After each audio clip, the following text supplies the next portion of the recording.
তৃতীয় বিশ্বযুদ্ধ কেন আসন্ন তার একটা সহজ কারণ বলি। আজকে নিউজে দেখা গেল যে ফিলিস্তিন রাষ্ট্র প্রতিষ্ঠার জন্য প্রায় সিংহভাগ দেশ প্রস্তাব দিয়েছে এবং এটি পাশ হয়েছে জাতিসংঘে। তারা প্রস্তাব সিংহভাগই ফিলিস্তিনের পক্ষে পড়েছে যে ফিলিস্তিনি রাষ্ট্র গঠন করা হবে। কিন্তু ইসরায়েলের অগ্রগতি এবং ইসরায়েলের প্রভাব দেখে বোঝা যাচ্ছে যে তারা এই গণহত্যা বন্ধ করবে না।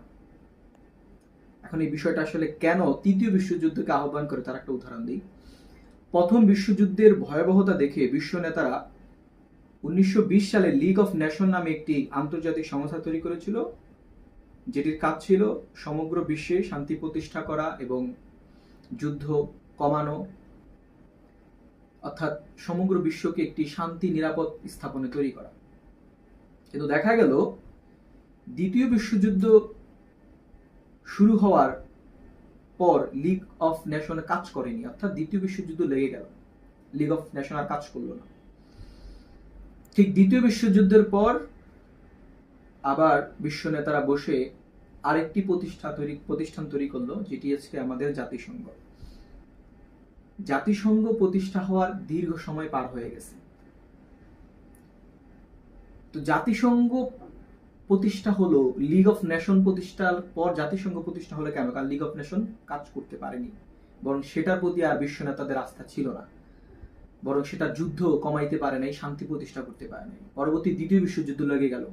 দ্বিতীয় বিশ্বযুদ্ধের পর এখনো পর্যন্ত জাতিসংঘ বিশ্ব শান্তির জন্য কাজ করে যাচ্ছে, কিন্তু বর্তমানে দেখা যাচ্ছে যে জাতিসংঘের প্রস্তাবিত বিলে ফিলিস্তিন রাষ্ট্র প্রতিষ্ঠার কথা বললেও সেটি ইসরায়েল আর মেনে নিচ্ছে না। তার মানে হলো এই জাতিসংঘ আর কাজ করবে না।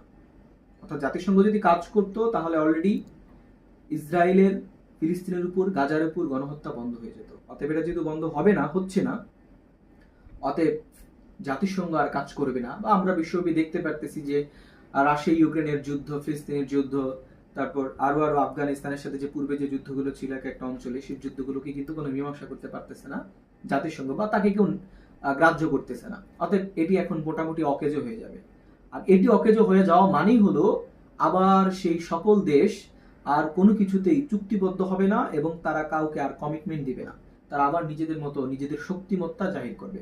তবে দ্বিতীয় বিশ্বযুদ্ধের পর তৃতীয় এই বিশ্বে যে যুদ্ধ আসন্ন, সেখানে ভয়াবহ যুদ্ধটার বড় সমস্যা হচ্ছে পারমাণবিক অস্ত্র, যেটা আমরা জানি, যেটা পূর্বের যুদ্ধ থেকে কয়েক লক্ষ গুণ বেশি শক্তিশালী হবে।